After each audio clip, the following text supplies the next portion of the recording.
Welcome to my YouTube channel. बहुत बहुत स्वागत है आप सभी का फिर से मैं एक नए वीडियो के साथ। स्टडी गर्ल श्रुति।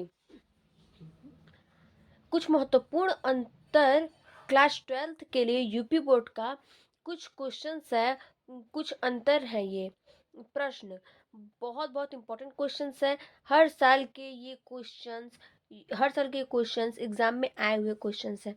इसको जरूर से आप लोग देखें।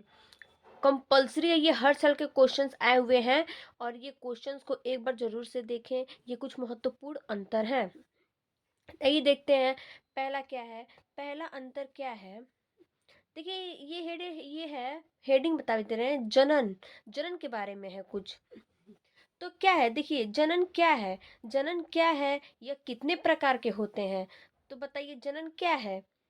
जिस जीव जिस जिस क्रिया द्वारा अपनी संख्या में वृद्धि करता है जनन कहलाता है। जैसे कि कोई जीव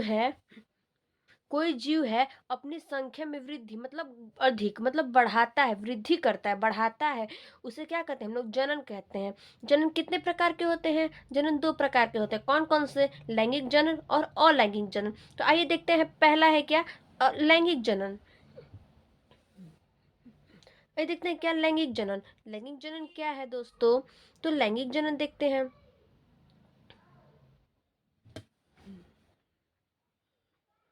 लैंगिक जनन है पहला, इसमें नर और मादा दोनों भाग लेता है। मतलब लैंगिक जनन में है कि इसमें नर और मादा दोनों ही क्या करते हैं, भाग लेते हैं। दूसरा क्या है, इसमें शुक्राणु और अंडाणु भाग लेते हैं। मतलब इसमें शुक्राणु का और अंडाणु का क्या होता है, भाग लिया जाता है। इसमें निषेचन की क्रिया होती है। मतलब इसमें निषेचन की होती है। निषेचन इंग्लिश में, निषेचन को इंग्लिश में क्या बोलते हैं, फर्टिलाइजेशन। इंग्लिश में बोलते हैं फर्टिलाइजेशन, हिंदी में बोलते हैं निषेचन। ये क्या करते हैं, इसमें लैंगिक जनन में क्या करते हैं, निषेचन की क्रिया होती है। और चौथा है, यह जटिल प्रकार के जंतु में होता है। मतलब जटिल प्रकार, जो जटिल हो, ज्यादा स्वस्थ वाले हो जो जंतु, उसको क्या बोल, जटिल प्रकार के जंतु हो, उसी में पाए जाते हैं। यह समय के अनुसार होती है। मतलब जो लैंगिक जनन है क्या होती है, समय समय अनुसार होती है। सही बताइए, समय समय अनुसार होती है। आइए देखते हैं दूसरा है अलैंगिक जनन। अलैंगिक जनन क्या है,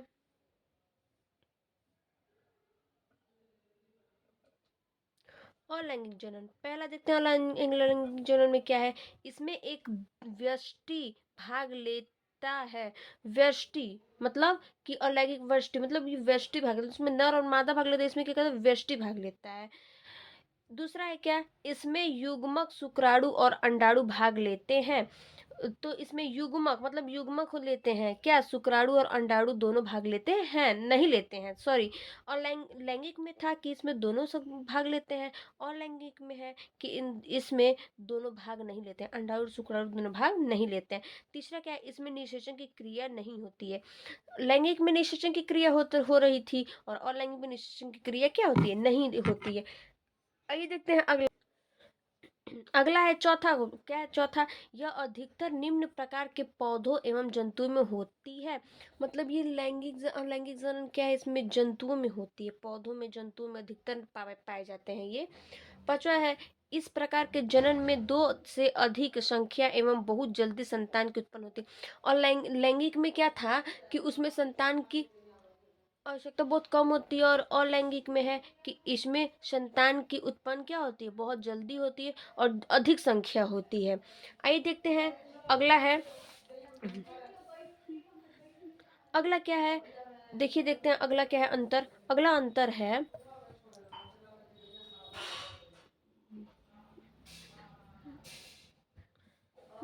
अगला अंतर है फिनोटाइप एवं जीनोटाइप में अंतर। पहला है फिनोटाइप। इसमें क्या है, फिनोटाइप देखते हैं क्या है। पहला है, किसी जंतु जीव के बाह्य लक्षणों जैसे आकार, रूप, लिंग, व्यवहार आदि को फिनोटाइप कहते हैं। जैसे ये लिखा है, किसी जंतु मतलब कोई जंतु के बाह्य लक्षण मतलब लक्षण जो होते हैं, जैसे आकार आकार होता है, रूप होता है, लिंग, व्यवहार आदि को फिनोटाइप कहते हैं। जैसे इसमें क्या है, आकार देखा जाता है, लिंग देखा जाता है और रूप रूप मतलब नक्शा वक्शा सब देखा जाता है, वही व्यवहार को क्या बोलते हैं, फिनोटाइप कहते हैं। आइए देखते हैं दूसरा क्या है। फिनोटाइप किसी जीव के बाह्य प्रेक्षण से ज्ञात किया जा सकता है। फिनोटाइप क्या है, किसी जीव के मतलब कोई जीव है जो बाह्य प्रेक्षण से क्या होता है, ज्ञात किया जाता है, ये प्रेक्षण से ज्ञात किया जाता है। तीसरा देखते हैं क्या है। तीसरा है, समान फिनोटाइप वाले जीव जीनोटाइप में समान या असमान हो सकते हैं। मतलब जैसे ये दिया है कि फिनोटाइप में जीव क्या होते हैं, समान होते हैं, और जीनोटाइप में क्या होते हैं, असमान होते हैं। उसमें सामान्य नहीं होते हैं उस, और फिनोटाइप में समान होते हैं और जीनोटाइप में असामान्य होते हैं, मतलब इसमें सामान्य नहीं होते हैं। अगला देखते हैं क्या हुआ, जीनोटाइप। देखिए जीनोटाइप मतलब ये पूछा है कि फिनोटाइप था वो, और अब क्या अगला है जीनोटाइप। तो जीनोटाइप क्या बोल रहा है वो देखते हैं। जीनोटाइप का पहला है, जीनोटाइप जीव के आनुवंशिक संगठन को कहते हैं। मतलब ये संगठन मतलब जोड़ा को क्या होता है, संगठन। आनुवंशिकता होता है। जैसे एक के एक क्या होता है, आनुवंशिकता, तो उसी को आनुवंशिक को संगठन कहते हैं। जो जीव एक लक्षण को निर्धारित मतलब एक ही जाति के जो एक ही जाति के जो एक ही जाति के जीव होते हैं उसको आनुवंशिकता बोलते हैं, वो निर्धारित करते हैं।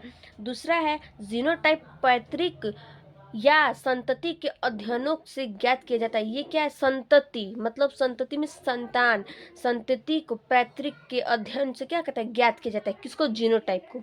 तीसरा है, समान जीनोटाइप वाले समान फिनोटाइप वाले होते हैं।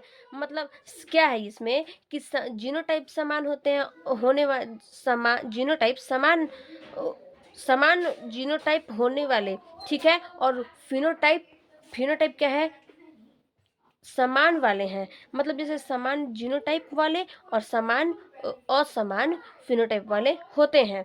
ये देखते हैं अगला क्या बोलता है।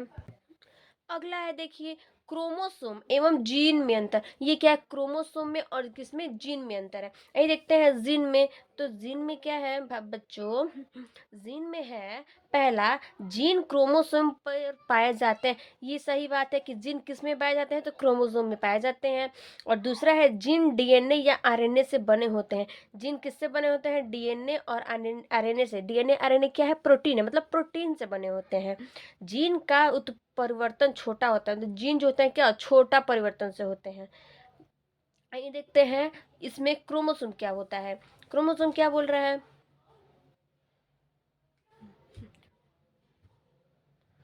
क्रोमोसोम बोल रहा है पहला, गुणसूत्र प्रोटीन के साथ डीएनए की पैक्ड संरचना है।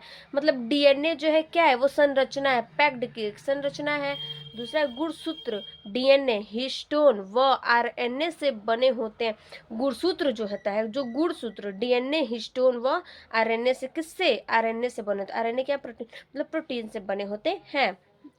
तीसरा है, क्रोमोसोमल का उत्परिवर्तन अपेक्षाकृत बड़ा है। मतलब जीन में क्या था कि उत्परिवर्तन छोटा होता था, और क्रोमोसोम में क्या है कि क्रोमोसोम का उत्परिवर्तन क्या होता है, अपेक्षाकृत क्या, तो बड़ा होता है। जीन छोटा होता है और क्रोमोसोम में क्या होता है, बड़ा होता है। यही देखते हैं अगला अंतर।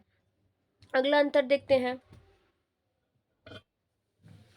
अगला अंतर पूछ रहा है, समयुग्मक और विषम युग्मक में क्या अंतर। सम और विषम युग्मक में अंतर देखते हैं इसमें। इसमें देखिए समयुग्मक में दिया है कि सामान्य एलील को धारण करता है।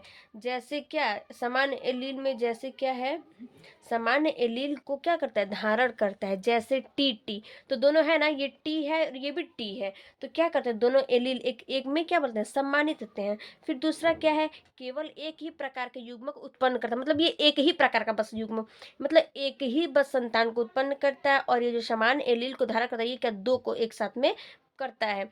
तो ये बस क्या करता है, एक ही को है टी, मतलब कोई भी व्यक्ति क्या करता है, एक ही को युग्मक संतान क्या करता है, उत्पन्न करता है।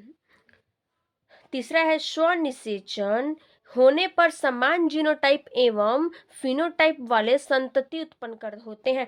मतलब ये स्वनिषेचन में क्या है, देखिए स्वनिषेचन होने पर सामान्य जीनोटाइप और फिनोटाइप वाले संतान उत्पन्न करता है। इसमें दोनों है, जीनोटाइप और फिनोटाइप में क्या होते हैं, दोनों संतति क्या करते हैं, उत्पन्न करते हैं। इसमें पूछा है, आइए देखते हैं अगला क्या है।